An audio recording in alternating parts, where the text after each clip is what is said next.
জন্মদিনে কোথাও গিয়ে আমাদেরকে এই শপথ নিতে হবে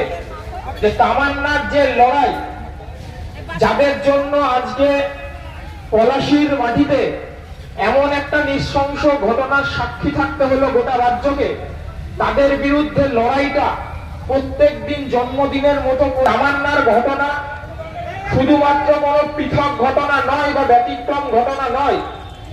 গোটা রাজ্য জুড়ে আসলে এবং ভোট পরবর্তী হিংসার ক্ষেত্রে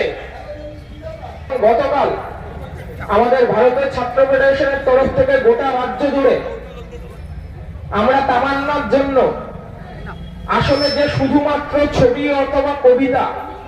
তা নয়, আসলে গোটা রাজ্য জুড়ে তামান্নার যারা সহপাঠী, যারা তামান্নার বয়সী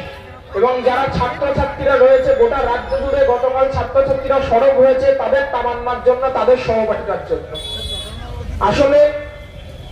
এই লড়াই